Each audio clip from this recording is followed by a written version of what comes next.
Hello students, कैसे हैं आप? उम्मीद करता हूं कि सब खुश हैं, प्रसन्न होंगे। तो आज हम आपको एक नए चैप्टर से परिचय करवाने जा रहे हैं, जिसका नाम है आंकड़ों का प्रबंधन। थर्ड चैप्टर है ये।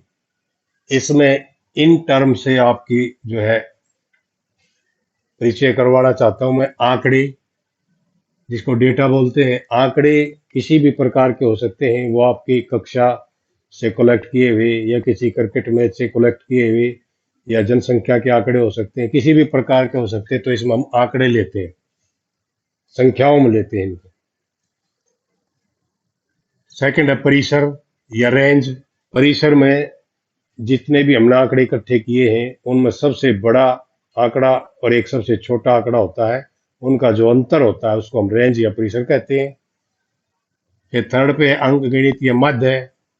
इसको औसत भी कह देते हैं, मध्य को एवरेज, या अर्थमेटिक मीन भी कहते हैं, समानांतर मध्य भी कह देते हैं इसको। तो इसमें क्या करते हैं हम, ये भी एक टर्म है, इसमें मध्य निकालना होता है। जैसे हम औसत निकालते हैं कि भी जितने आंकड़े दिए हुए हैं उन सबका योग और भाग करते हैं फिर उनकी संख्या से। और ये जो दो चीजें बहुत इंपॉर्टेंट है। बहुलक है, जिसको मोड कहते हैं। बहुलक वो है, वो आंकड़ा होता है जो अपने एक प्रेक्षण में जो सबसे ज्यादा बार आंकड़ा आया है उसको हम मोड कहते हैं या बहुलक कहते हैं। माध्यक, माध्यक में जैसे इसके मध्य का अंक होता है, ये बीच का अंक होता है। पहले हम आंकड़ों को एक क्रम में लगा लेते हैं, चाहे आरोही क्रम में लगाओ चाहे अवरोही क्रम में लगाओ, और उनमें जो बीच वाला आंकड़ा होता है उसको हम ये माध्यक कहते हैं। प्रायिकता है, जिसको प्रोबेबिलिटी या संभावना या संभाव्य कहते हैं। ये एक ऐसी घटना होती है जो जिसकी हमें संभावना होती है। जैसे आज वर्षा होगी, तो ये एक संभावना है, हो भी सकती है, ना भी हो सकती। तो इसमें हम इस प्रकार के सवाल लेंगे प्रायिकता में, जो कोई घटने वाली संभावना के बारे में हम इसका एक अंक के द्वारा, प्रायिकता को एक अंक के द्वारा दिखाते हैं। यानी कि वो लगभग बटे में होता है, जैसे 1/2, 1/3, 1/4 इसमें। क्योंकि प्रायिकता का जो वैल्यू होती है, प्रायिकता की वैल्यू मैक्सिमम एक होती है, एक से बड़ी नहीं हो सकती, और मिनिमम जीरो हो सकती है, जीरो से छोटी नहीं हो सकती। तो इन टर्म्स को आज हम एक एक लेके और अब एक्सरसाइज में सवाल करेंगे। तो चलिए एक्सरसाइज लेते हैं। तो ये इस एक्सरसाइज का फर्स्ट क्वेश्चन है, अपनी कक्षा के किन्हीं 10 विद्यार्थियों की ऊंचाइयों का परिसर ज्ञात कीजिए। अब परिसर, जिसको हम प्रसार भी कहते हैं, रेंज भी कहते हैं। 10 विद्यार्थी हैं आपकी कक्षा के, उनकी ऊंचाई हम नाप सकते हैं एक एक बच्चों को लेकर के। जैसे ऊंचाइयां हमने सेंटीमीटर में माप ली, ऊंचाइयां सेंटीमीटर में। पहले बच्चे की हमने देखी, उसकी 145 सेंटीमीटर है। दूसरे बच्चे की 147 सेंटीमीटर है। तीसरे बच्चे की 142 सेंटीमीटर है। फिर 148 सेंटीमीटर है, 150 सेंटीमीटर है, 143 सेंटीमीटर है, और 144 सेंटीमीटर है। इसकी 151 सेंटीमीटर है। 1 2 3 4 5 6 7 8 बच्चों की होगी, और एक बच्चे की है 149 सेंटीमीटर है, और एक की 152 सेंटीमीटर। ये हमने 10 बच्चों की ऊंचाई अपने क्लासरूम में हम नाप के लिख सकते हैं। अब क्योंकि हमने इसमें परिसर निकालना है, ऊंचाइयों का परिसर, रेंज, इसके लिए हमने क्या करना पड़ता है, परिसर का क्या फार्मूला है कि सबसे बड़े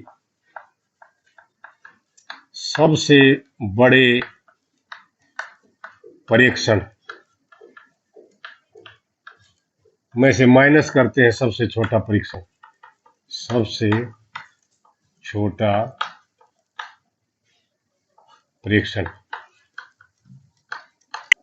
ठीक है। सबसे बड़े प्रेक्षण माइनस सबसे छोटा प्रेक्षण। सबसे बड़ा क्या है इसमें? इसमें हम अपने ऑब्जर्वेशन से देख रहे हैं कि ये सबसे बड़ा है 152, माइनस सबसे छोटा, सबसे छोटा इसमें ये है 142। तो इसमें से इसको हमने माइनस कर दिया, कितना बच गया? 10।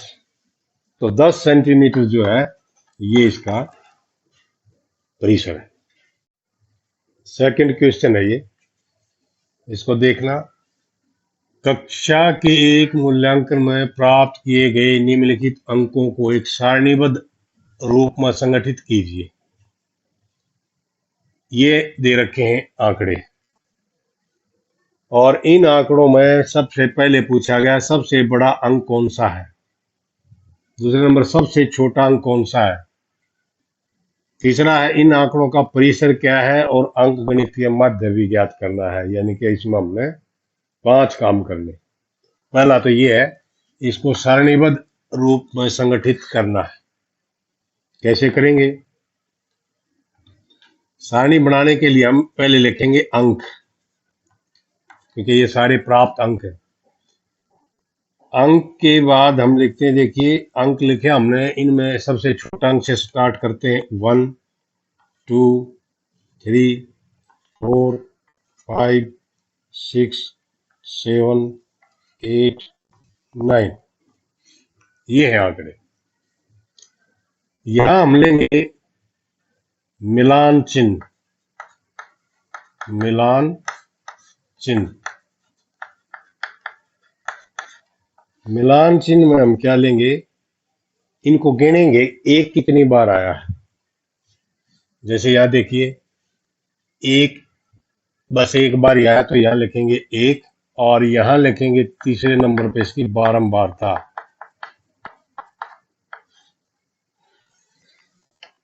फ्रीक्वेंसी इसको कहते हैं, इसको टैली मार्क्स कहते हैं।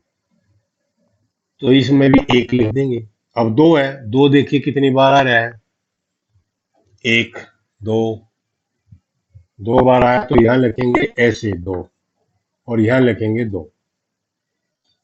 3 1, एक बार ही है 3, 1 1। 4 1 2 3, 3 बार है, तो इसको हम लिखें 1 2 3, और यहाँ 3। ठीक है। 5, 5 को हम देख रहे हैं 1 2 3 4 5, 5 टाइम है, तो इसको लिखेंगे 1 2 3 4 लिख के, और इसको ऐसे काट देंगे, ये 5 होता है, ये 5 5। 6 को देखेंगे कितनी बार आया, 1 2 3 4, ये 4 टाइम है, 1 2 3 4, और यहाँ 4। 7 को चेक करें, 1 2, 1 2 और 2। 8 को 1 टाइम, 1 1। और 9 को हम देख रहे हैं 1 टाइम है, 9 1 1। ये टैली मार्क्स को आपने इस तरह से लिखना है। जैसे ये 5 सबसे अलग आया, वह हम 1 को तो ऐसे लिख देते हैं, 2 को ऐसे लिख देते हैं, 3 को ऐसे लिख देते हैं, 4 को ऐसे लिख देते हैं, 4 डंडे। और 5 जब आएगा तो 5 को हम ऐसे लिखेंगे, और 6 लिखना तो इसके आगे एक और लगा देंगे, 6 हो जाए। 7 है तो इसके आगे एक और लगा दो, 5 के आगे 2 डंडे लगा दिए, 7 हो गया। 5 का आगे 3 डंडे लगा दिया, 8 हो गया। और 5 का आगे 4 डंडे लगा दिए, 9 हो गया। 10 करना तो ऐसे होगा। इसी प्रकार से 11 12 13 14 15 है तो फिर कट जाएगा। तो इस प्रकार से टैली मार्क्स आपने इस तरह से लगाने। इसके बाद इस क्वेश्चन में हमारा है, इसमें एक चीज और ध्यान देने की आपको, कि ये अंक मिलान चिन्ह और बारंबारता हमने बढ़ा दी है। इस पूरी सारणी का नाम क्या है? सारणीबद्ध रूप है ये, एक संगठित संगठन किए, हमने इन आंकड़ों को संगठित करके और एक इस सारणी में इसको संगठित कर दिया है। अब अगला देखिए, नंबर 1 है, सबसे बड़ा अंक कौन सा है? सबसे बड़ा अंक कौन सा है? यह लिखेंगे सबसे बड़ा अंक।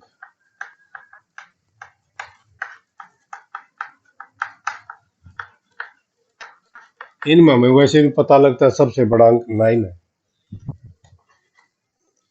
दूसरा, सबसे छोटा अंक कौन सा है? सबसे छोटा अंक,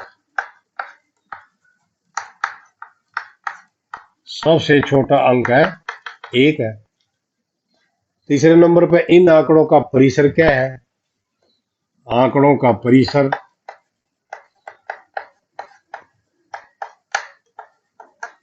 परिसर में हम क्या करते हैं? सबसे बड़े अंक में से सबसे छोटा अंक घटाते हैं। सबसे बड़ा अंक और माइनस सबसे छोटा अंक।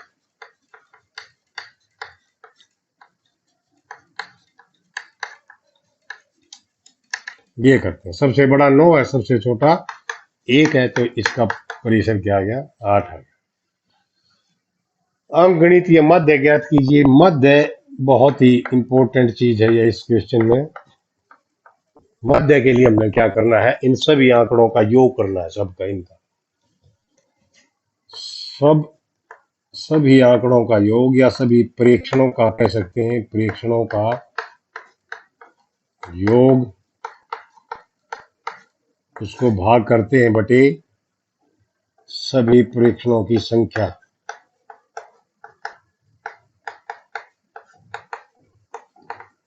ये इस प्रकार से हम मध्य ज्ञात कर सकते हैं।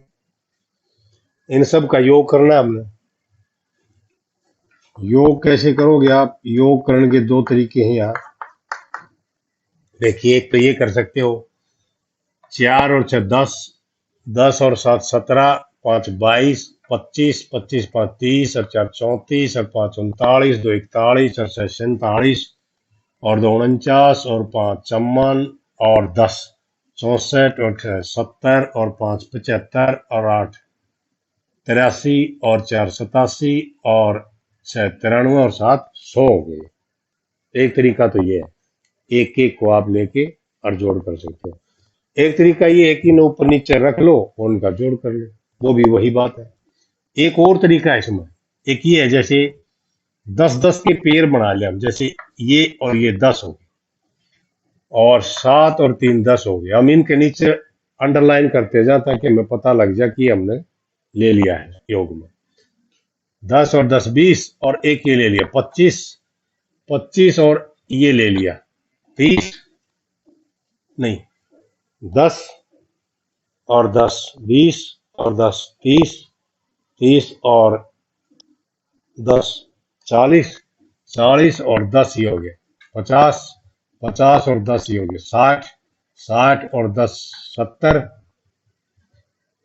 70 तक हम पहुंच गए। अब जो बच गए है ना, वो हम इसमें ऐड कर सकते हैं। जिस तरह से अब देखते चले कौन सा बचा। 70 और 2 ये 72, 72 और 2 74, 74 और 5 79, 79 और 8 कितना होगा? 87, 87 और 13 ये 100 हो गया। एक तरीका ये भी, वो आप देख लेना कौन सा तरीके से आप योग करते हैं। तो ये 100 हो गया इसका जोड़ बटे सभी प्रेक्षणों की संख्या। कितने प्रेक्षण, ये कितने आंकड़े, उनको हम गिन भी सकते हैं। 1 2 3 4 5 6 7 8 9 10 11 12 13 14 15 16 17 18 19 20 है। 20 आंकड़े हैं, तो 20 से भाग कर देंगे, 20 एक 0 कट जाएगी, 2 से इसको काट देंगे, तो इसका क्या आ गया? 5। तो इसका मध्य 5 है। तो इस प्रकार से हमने यह पांचों चीज ज्ञात कर दी। सबसे पहले इसकी सारणी बनाई। सारणी ये है जिसमें 3 चीज है, अंक, मिलान चिन्ह, बारंबारता।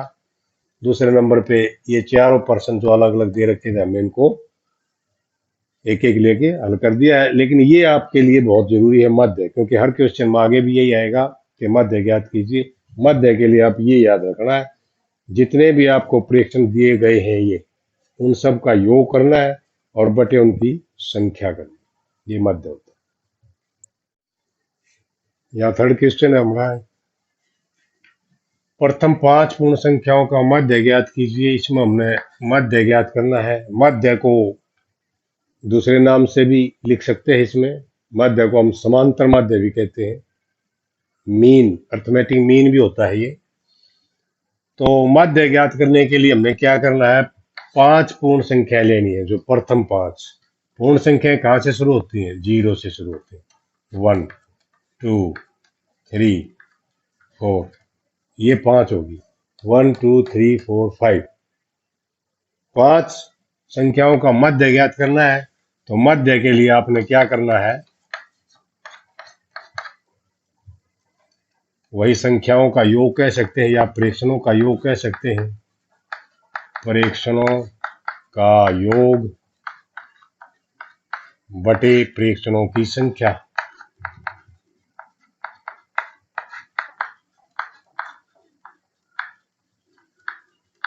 तो ये देखिए, ये 5 प्रेक्षण हमारे पास, पांचों का योग करना है। 0 + 1 + 2 + 3 + 4 और बटे करना है क्योंकि ये 5 है। 4 और 3 7 और 2 9 और 1 10, तो इनका योग कितना हो गया, 10 बटे 5। और इसको हम काट देंगे, 5 दूनी 10, तो इसका आंसर क्या आ गया, 2 आ गया। तो ये है इसका मध्य। चलिए अब नेक्स्ट क्वेश्चन पे चलते हैं हम, फोर्थ। इस क्वेश्चन को देखें। एक क्रिकेट खिलाड़ी ने 8 पारियों में निम्नलिखित रन बनाए। पहली पारी में 58, दूसरी में 76, तीसरी में 40, फिर 35, 46, 50। एक पारी ऐसी भी रही जिसमें कोई रन नहीं बना, 0, और एक में सेंचुरी लगाई, 100। उसका मध्य स्कोर या मध्य रन ज्ञात कीजिए। अब क्योंकि हमने मध्य निकालना है, तो मध्य के लिए हमने क्या करना है, मध्य रन या मध्य स्कोर। इसके लिए हम क्या करेंगे, आंकड़ों का योग बटे आंकड़ों की संख्या। ये हमारा फार्मूला है, एक मध्य निकालने का, एक एवरेज निकालने का। आंकड़े हमारे पास ये हैं, 8 हैं। तो इनको 58 + 76 + 40 जोड़ करना हमने इनका, 35, 46 और +50, 0 + 100, ये है। और बटे क्या करना है, आंकड़ों की संख्या। आंकड़ों की संख्या कितनी है, 8, क्योंकि 8 है, 1 2 3 4 5 6 7 8। तो इनका योग करना है। योग का एक तरीका तो ये है कि इकाई अंक लेके आप योग कर सकते हैं। जैसे इकाई अंक इसका लिया, ये भी 0 है, ये भी इकाई अंक 6 है, 6 और 5 11, 11 और 6 17 और 8 25, असल 2 लग गए। 2 लग गए तो हम अब दहाई अंक में जोड़ेंगे, क्योंकि इसमें 0 है, इसमें नहीं है। 5 और 2 7 और 4 11 और 3 14 और 4 18 और 7 25 और 5 30, असल 3 लग गए। 3 और 1 ये है 4। इस प्रकार से हम जोड़ कर सकते हैं।